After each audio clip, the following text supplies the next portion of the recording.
Okay, we'll try this out. Hey, this is, I guess, post-ego. I just hit record like I do. It's super easy. This is Natasha. She's my new mushroom friend. I came over here really just to learn about mushrooms and ask kind of general questions because I don't really eat them and I don't know anything about them. And she's been super cool about helping me just understand anything that I was wondering. You and Margie have history in like hemp too, so I'm kind of just like here asking general stuff, hanging out with her. So this isn't technically like a informational video, I guess. It's just me hanging. But anyways, she told me a lot about what she does with her partner. I wanted to like maybe just let you say it again, but I'm here investigating mushrooms, but there's like mushrooms and microgreens and just a few things. So like maybe in your own words, like what is it that drew me here today? Well, we started in 2019 with a hemp farm. We did 3.5 acres. I did that with Margie and the volunteers. We had a whole community that Was helped there a us lot of out. volunteers? Oh yeah, there was a lot of volunteers. That's cool. And when we were harvesting, that was when we needed most people. And it's hilarious because they're like, wow, this is so amazing.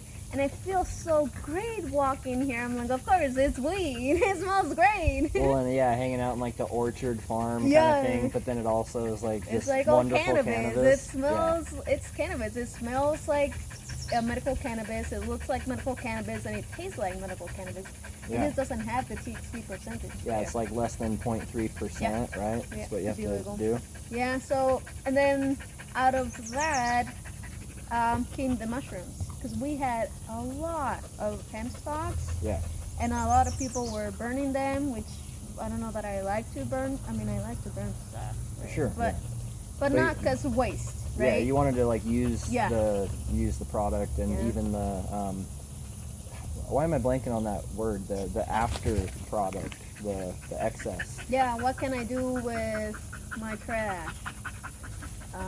And so I started growing mushrooms out of the hemp, and it worked out really good. And eventually we got a grant for that. And microgreens is because I miss growing stuff. Yeah, I've I learned. miss growing plants, so. I've definitely learned that you're like you're a hobbyist. You're like passionate about just the Yeah. growth of these things. Do you say fungi or fungi?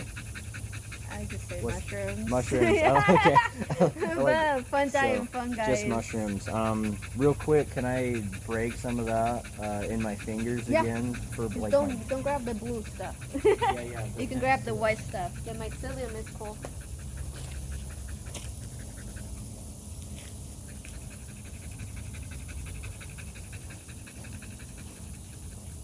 So yeah, Natasha got me to eat some of this. It was pretty cool. I mean, she didn't really like bait me or nothing. I just wanted to try it, but it's so fun. Like just peeling this and touching it myself. So I'm so happy that I get to like ask questions and like get my hands in here too.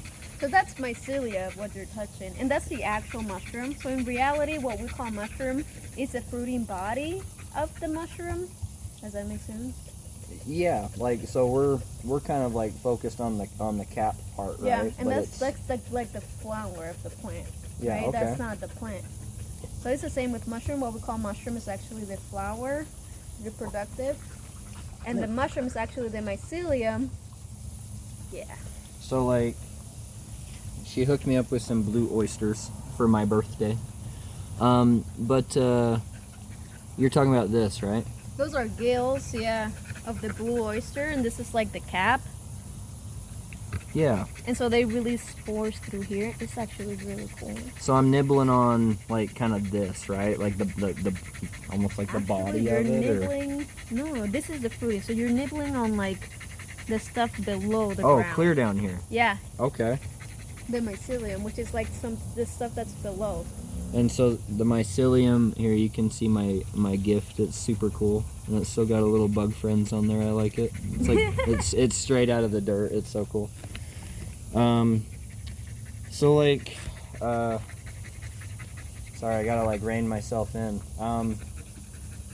with all of that, you said that you're mostly just at the farmers market now, and you can you tell, like, I don't go there, Yeah. because I'm a depressed inside boy, and so what do you experience at the farmers market? Like, what do you like? What keeps you, like, because you just barely before I hit record said that the community was like really cool, and I like the community of vendors because we all are pretty much hobbies trying to make some money. yeah, Because, I mean, we wouldn't be there if we were making big bucks. it's not like Kroger making a shack with flyers. Exactly. It's just like, this It's came just, from my garden. It's just local people Yeah. that they're doing their art and they're selling it. So it's really cool that they're like, oh, that's your stand? Yeah.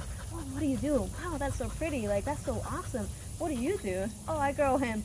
Oh, that's so cool. Is that, how common is that? Like the little outlier people that are, like maybe they're in cannabis and they're like working against stigmas in their, like, in their garden or whatever. Like, do you meet those people too?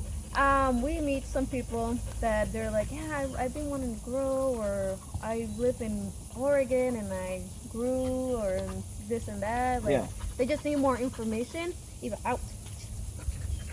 It's probably great for that, right? Like a good hub of just people coming together to like just share what you know with each other, and like medicinal benefits of this. So it's like, nice to know that those people are in the community and that they would show themselves up if we're there. Yeah. If we weren't there, they could be other normal people. Right, because it's I think of the farmers market and I think of like tomatoes and cucumbers and peaches, and I don't think of hemp. And mushrooms and like that stuff. And yet we have a lot of customers and older people that come running. They're like, I found you, because they move stands sometimes, so we move sometimes, and sometimes we're not there. They're like, I found you. I was so scared that you weren't gonna be here, and I think that's just hilarious coming from like the weed ladies. No, I get what you're saying. Is like you don't expect them. You don't expect them to come out and be like, oh my gosh, like I love your nutrients even. I'm so glad you're here. Your stuff has helped me so much, and we've cried at that booth a lot.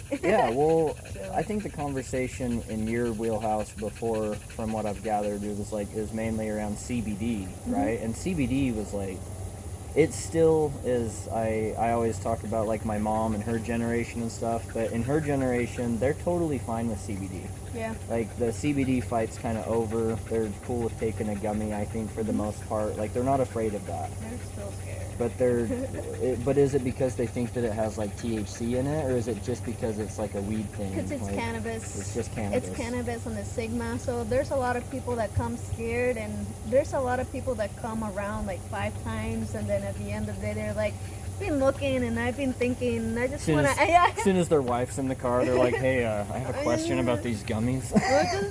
I'm scared. I've never tried them. Like, it's totally cool, right? It's fun. It's hilarious. But we don't shame any of those people. Just trying to feel better and have a better life. Yeah. So. It's almost akin to other stuff, too, for me, though. Like, I'd go to the skate park, and I wanted to feel good physically, and I wanted to feel good, emotionally in the skate park. I was able to kind of mingle with like-minded people, like sometimes not, of course, because you can't like mesh with everybody, but I was able to find people there and like find some great ways to spend my time and good ways to feel better. And as you age, you learn that maybe you need like food supplements or just a diet rehaul or medicine, or just there's so much in essential oils and even the scents that you take in at home for our overall well-being. So I'm glad that you're part of that like piece of a puzzle that is understanding like kind of just anything cannabis related and getting rid of that stigma, because I think that it's important and it's like scary and uncomfortable, kind of like me saying I don't want to go to the farmer's market. Straight up getting a medical card it's a secret. Yeah. You don't tell people your secret, right? Like, it's dirty. I'm a criminal. I smoke weed. Or we don't smoke. We vaporize or we eat or whatever. No fire. No fire. Yeah, but I can even trip people up anywhere I go on language, because the language is even confusing, because you think that you're following rules or not, and you want to be a good patient, and it's crazy. It's just, Yeah. it requires people like you to just smooth it out, make a good experience, say, here's some stuff, I can tell you everything about it because I made it myself. Yeah. It grew in That's my huge. backyard. Yeah. And And that was a big point for us, like, made in America. made in America. America, no. But, like, It, who made it? Like, we were in this industry, and we heard a lot of crazy stuff. Like, where they're branding it, like they made it, it's all local. But when in reality, we know that they bought flour from somewhere else. and you're on the back end knowing Yeah. that that is how it works. Yeah, I know how it works. And they tell, well, okay, where was it made? Who, like, bottled it? Who Yeah. made the labels? Who made, and everything is from random people.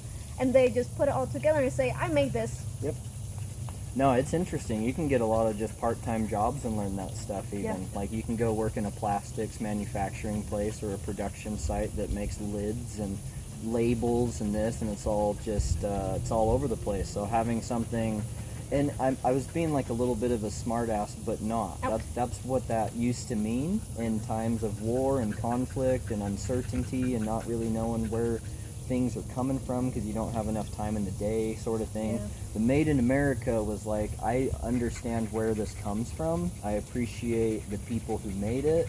I feel like I can reach out to that company, and I'm like a fully taken care of customer. When it comes to cannabis, or now I know mushrooms, we've been talking about mushrooms today because 7-Eleven's like doing fun stuff. Packaging super important, information sharing is super important, and it's extremely confusing right now. Oh, It's yeah. like super confusing to find your people when the package itself from other people gives so much like kind of confusing false information, or Yeah. at least a false idea of like what it is. And it happened with CBD. You could buy CBD at the gas station, Right. and it's just a scam. I feel like everything is a scam. Anytime, as somebody on a mental health journey, I've looked into CBD, and as somebody that can like stop off for a quick cigarette or a Mountain Dew or whatever, I'm like, so what if I just need like a CBD pen? They're like $10, $15 there, whatever. Unanimously, I've been told, no, don't buy that. Don't buy it. Yeah. Buy it from like Earthly Awakenings or do they do CBD? Maybe they don't do CBD, but They have some American CBD stuff. Shaman. But even American Shaman is not from here. It's from Idaho, which makes no sense because in Idaho all cannabis is illegal. So how are they doing it? So how they doing it is they actually buying. Exactly. That is, I didn't even know that. See, if I ask one innocent thing, you can spiderweb into like this Yeah. So legal all gray they do zone. is with CBD isolate, and I don't really like that a lot because okay, it might work for you, but what I really believe is in the entourage effect of the whole cannabis plant. Yeah. It's like saying you use chamomile for sleeping, but now let's take that chamomile and extract the little components through all this chemical process so that I can give it to you more expensive Yeah. and you can sleep.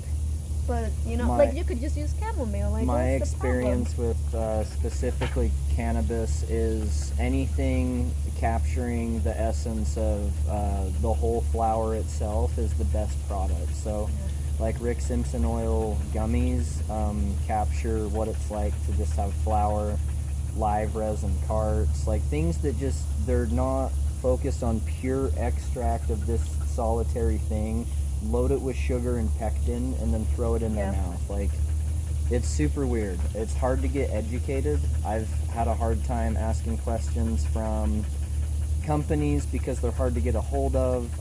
The one company that is selling the mushroom stuff through 7-Eleven, I just did a quick Google today and learned that I can't find their website. They don't have a website. They don't have a phone That's number. crazy. They do that Delta 8 THC kind of stuff. Which was also legal. Right. And that is also on the gray spectrum, what we call the gray spectrum, Right. which is legal if they don't catch you, but it's really illegal. It's kind of like buying a bong, Yeah, calling it I a water guess. pipe, and using this fun naming convention to continue to use water pipes as a culture, even though nobody smokes tobacco out of them. I've asked if they Yeah. puke. Yeah. Like, I know people, somebody told me the other day that somebody grabbed a water pipe, smoked it out in front of the tobacco shop in protest and threw up. Oh. Like, cause like it's just not for that. But Yeah. we have to have That's these funny. gray, strange areas for people to do things in. Yeah.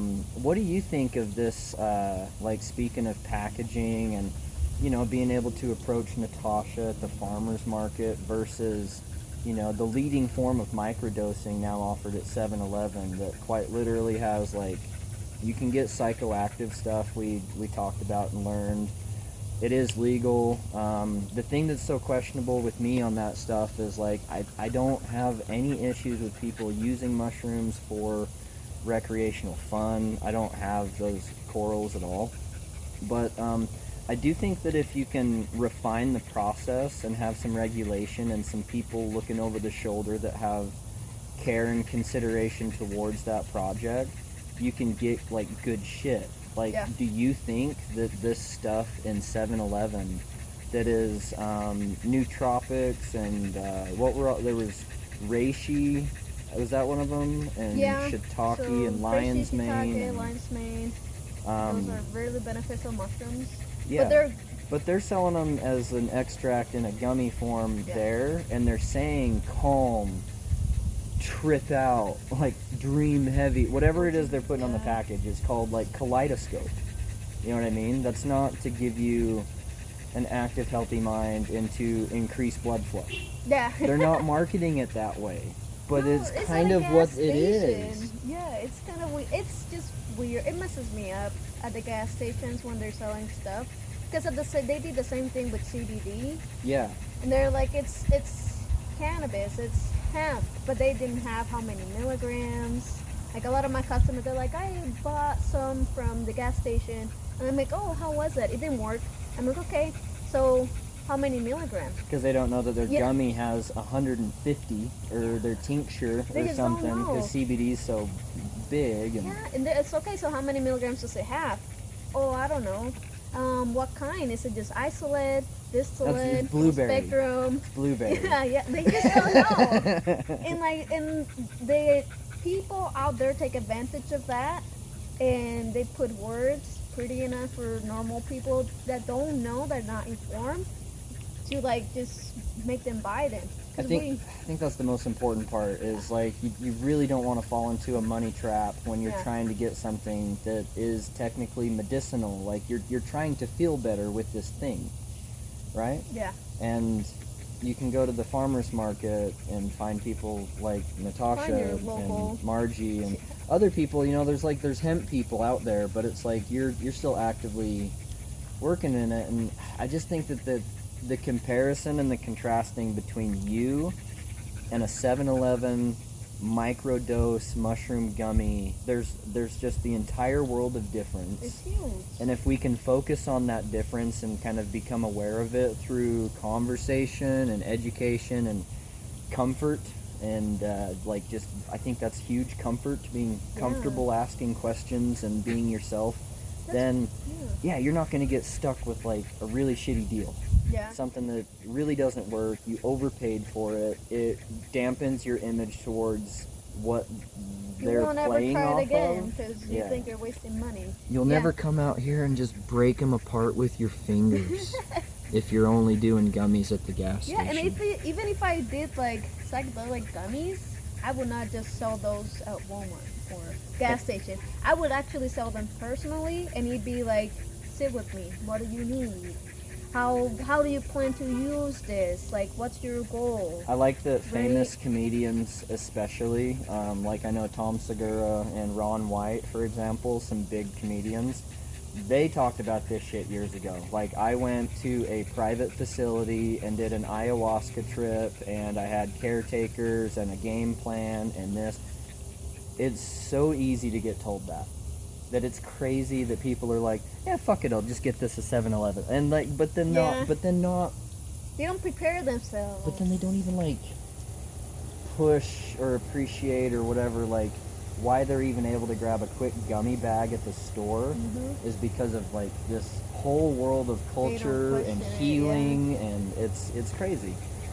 So, do you have any, like, I guess, kind of concluding thoughts on kind of like misinformation and packaging, and maybe something that like you think that you do for the community, or that you just want to see more of involving like More education. What I like at the farmers market is that we talk with people.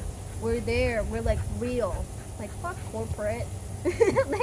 They're not real. You call, they don't answer. there's no such thing as like a corporate CBD guru? There's like that's just some bullshit, man. They're there to make money. Just go to your local people always. Ask your local people always, or to another state where there's local experts, because those people do it genuinely. They don't try to scam you, give you the quick, give me the cash, Yeah. right, kind of deal, right? And all of those people, they just want the cash. They don't really want to educate you. I've experienced that the people who have the cash might be the worst at educating you, because they're the most detached from the truth of like how to educate you. They're so focused on money And they want to sell it And- to you. and these quick So- catch and release like buzzwords and jargon things. Yeah, they're just gonna manipulate you, and it sucks that it happens. It's fine if it happens like a little, whatever, because you know, like, people suck and some people are dumb. Problem But there's is- just such a better way to go about it Yeah. when we're talking about like There's a lot of hemp, people that cannabis, are genuine, CBD. and they don't know that they're getting scammed. They Right? You just really feel so- don't. they're just genuine. They want to Okay, look for help. and- before I looked at the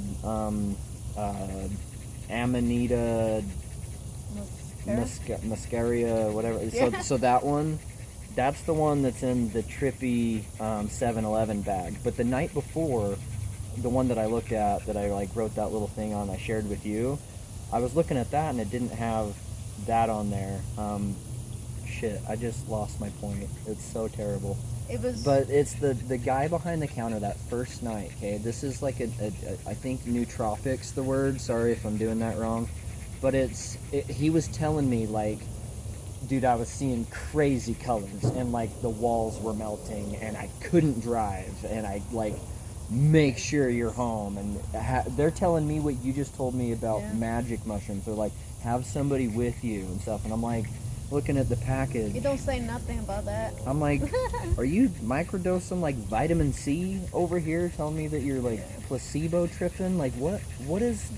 So it genuinely can be like drinking fake alcohol too, is what I'm getting at. Is like, if you actually don't know, you could eat one of those gummies, and because you don't eat healthy food, and you live at you live at Carl's Jr. or Burger King or something, you eat a health gummy and you're like, I feel amazing. I feel fucking awesome. I'm seeing shit I've never seen, tasting flavors, and it's not even real.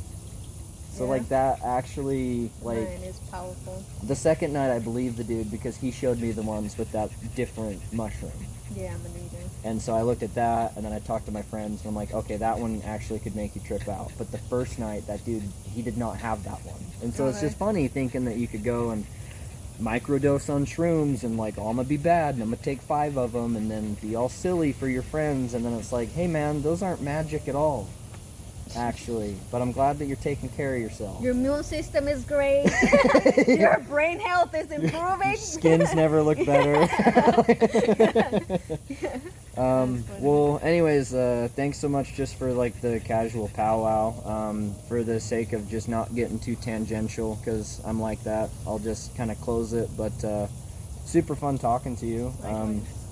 It's intentional folk, intentional stuff. There was a couple of sister companies. That was me being weird, not trying to confuse the brand. If you guys go to the farmers market here in, is it just Cache Valley or is it Logan? It's Logan. 'Cause I Logan? think Smithfield has one, and like other towns have some, or they're starting to have some. Yeah. But the one in Logan has been the longest one so far. It's cool. Well, yeah, if you're at the farmers market, check out Natasha and Margie. They're working with like mushrooms, hemp, and microgreens. Just a wealth of information. They have between the two of them, I don't know, like 8 or 9 college degrees and masters and PhDs, and Means they nothing. Just go read a book. You'll be fine. and also just keep it in mind to really support these types of people if you co-align with what they're doing. It's super tragic that they can't start their own businesses well. They can't do brick and mortar. The online presence has made it so everybody else does everything, like she said, and you don't even get to do it yourself.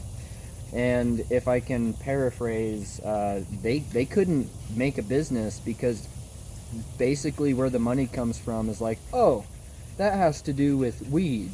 No, thank you. It was hemp the whole time. As far as I know, maybe I'm ignorant.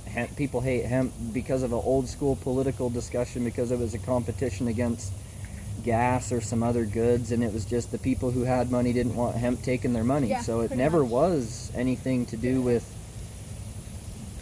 cocaine and heroin and crack and craziness. It never was that. It was just kind of like a money people decided to block it, and it's still blocked today. So they still block it today. Money people will still say no. Don't buy that. That's bad. But buy mine. So do walk around with the understanding that wherever you get any of these things from, those are coming from big money people, mostly. Not all the time, but mostly. Mm-hmm. So just look at your packaging, look at your product, try to get from the source and educate yourself. And COAs, man, those are important. COAs, I don't know what a COA is. That's a certificate of analysis. So it tells Yeah. you how many milligrams, what kind of terpenes. And I asked that at the flower shop here, and They're starting to They're not starting do it. It's to. like 50-50. Some brands do it. It's not a they requirement. do it and they have it, but when I went to click on it, I couldn't find it. Yeah. So So- if you fall in that trap, the number one thing to do is to go on Leafly and just quickly search it yourself, and it'll even give you updated information on like the availability like at your dispensary, I think. So they don't do it, but Leafly's always done it better. So there is that for cannabis specifically, but for the magic mushrooms, the 7-Eleven guys, I think you're That's on your still- own. Yeah, that's still a mystery. Good luck out there. Yeah.